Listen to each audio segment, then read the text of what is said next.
तो hello everyone, मैं स्वागत करती हूँ आप सबका एक्सपेक्ट फार्मेसी क्लासेस में। आई होप कि आप सब अच्छे होंगे। तो आज की वीडियो में बात करने वाले हैं हमारी फार्माकोलॉजी से रिलेटेड जो सीएनएस हमने कल शुरू किया था उसके नेक्स्ट पार्ट में, और फार्माकोलॉजी की सीरीज का ये हमारा 7th पार्ट है। सेंट्रल नर्वस सिस्टम के क्वेश्चन के बारे में हम कर रहे थे, कुछ क्वेश्चन हमने कल कर लिए थे, कुछ हम आज करने वाले हैं जो कि हमारे आरआरबी, केजीएमयू, ईएसआईसी, सीजीएचएस, बाबा, ट्रिपल एफ भी इन सब में पूछे जा चुके हैं पहले। तो चलिए शुरू करते हैं हमारे फर्स्ट क्वेश्चन के साथ। सबसे पहले क्वेश्चन है, hypnotic drugs are used to treat. जो हमारी हिप्नोटिक ड्रग्स हैं सेंट्रल नर्वस सिस्टम में, हिप्नोटिक ड्रग्स जो है वो किस यूज करने के ट्रीट किस चीज को ट्रीट करने के लिए यूज की जाती है। सबसे पहले साइकोसिस के लिए, देन हमारे पास है स्लीप डिसऑर्डर्स के लिए, पार्किंसन डिजीज के लिए, फिर एपिलेप्सी के लिए। तो हिप्नोटिक ड्रग जो है हमारी, वो हमारी स्लीप डिसऑर्डर्स के लिए यूज की जाती है। स्लीप इंसोम्निया जैसे हो गया, इंसोम्निया ये हमें स्लीप इंड्यूस करवाती है। हिप्नोटिक ड्रग्स हैं जो हमें स्लीप इंड्यूस करवाती हैं। ठीक है। साइकोसिस ड्रग्स में हमारी एंटीसाइकोसिस आती है जो हमारे ब्रेन को रिलैक्स करती है। नींद आए ना आए ये जरूरी नहीं है, स्लीप हो भी सकती है, स्लीप प्रोड्यूस करवा भी सकते हैं, नहीं भी करवा सकते।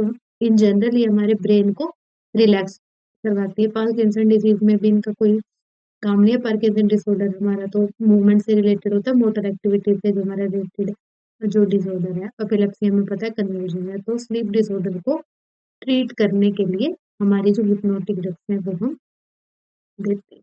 ठीक है। तो नेक्स्ट क्वेश्चन है हमारे पास, the most dangerous effect of anti seizure drugs after overdoses. Anti seizure drugs कौन सी होती है हमारी? Anti epileptic drugs, anti epileptics, और इनको हम क्या बोलते हैं? Anti convulsants.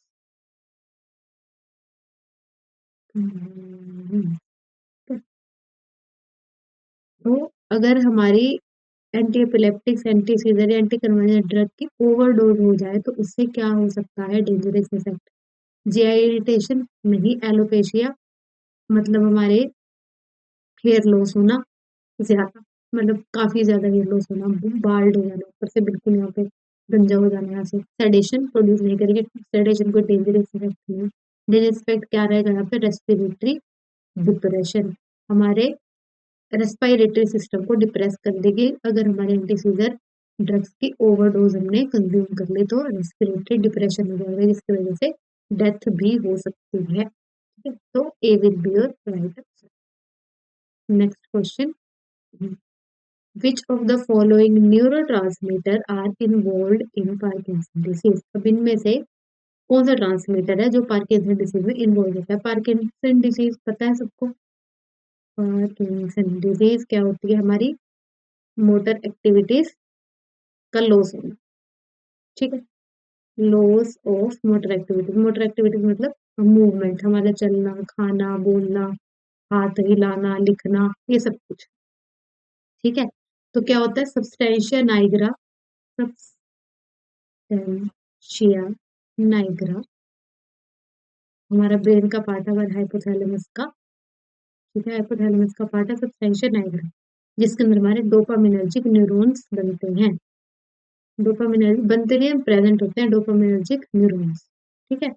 तो पार्किंसन में हमारे पास डोपामीन का लेवल जो है वो कम हो जाता है। डोपामीन का लेवल जो है वो कम हो जाता है। डोपामीन हमारा न्यूरोट्रांसमीटर है। ठीक है। हमने पार्किंसन में ज्यादातर यही पढ़ा है हमने। ठीक है। पार्किंसन डिसीज जो हमारी होती है वो हमारे डोपामिन का ब्रेन में लेवल कम होने की वजह से होती है। डोपामिनर्जिक न्यूरॉन या तो सिंथेसिस उनकी कम हो रही है, डोपामिन रिलीज नहीं होता है, जिसकी वजह से हमें पार्किंसन की प्रॉब्लम हो रही है। बट जहां से मैंने क्वेश्चन बुक में से उठाया उसमें यहाँ पे all of the above answer है। ठीक है। तो मैं आप सबसे पूछना चाहूंगी कि आपको क्या लगता है, इसका all of the above answer आना चाहिए या फिर डोपामिन आना चाहिए? क्योंकि ये दोनों न्यूरोट्रांसमीटर इन्वॉल्व इतने नहीं होते हैं, डोपामिन ज्यादा इन्वॉल्व होता है। तो आपको क्या लगता है, इसका all of the above answer आना चाहिए, डोपामिन आना चाहिए? बुक के हिसाब से इसका all of the above. I would like to know कि आप लोग इसका आंसर क्या बोलना चाहेंगे। ठीक है। तो इसका मुझे आंसर बताना प्लीज कमेंट सेक्शन में। मैं इस क्वेश्चन को लेकर कंफ्यूज हूँ। Pharmacovigilance is used for, pharmacovigilance है वो यूज किया जाता है किस लिए? हमें पता है फार्माकोविजिलेंस हमारा नया डिपार्टमेंट है फार्मा में, ठीक है। फार्माकोविजिलेंस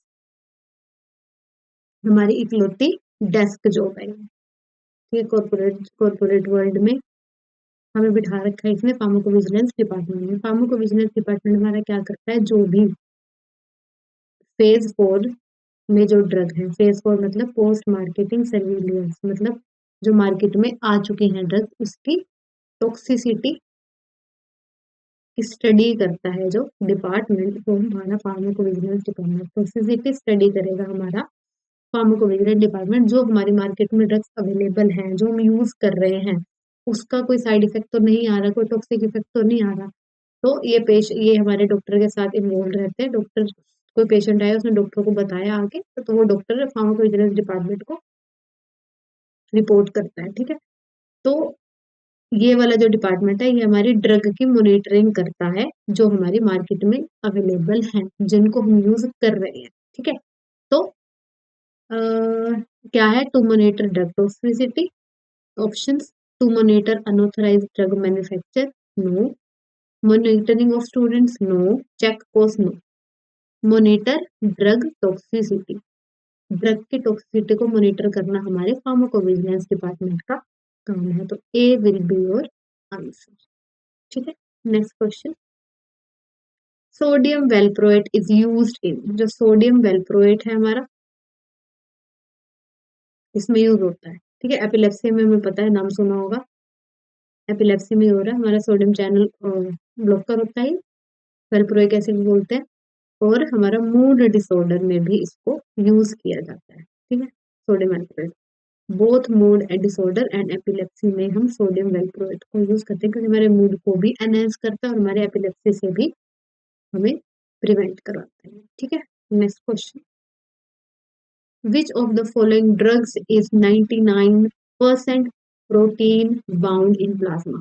99% जो हमारी ड्रग है, कौन सी ऐसी ड्रग है जो 99% बाउंड होगी हमारे प्लाज्मा प्रोटीन के साथ? जेंटामाइसिन, थियोफाइलिन, एटिनिल और डायजेपाम। तो हमारी 99% जो बाउंड ड्रग है वो हमारी होती है डायजेपाम। क्या है हमारी,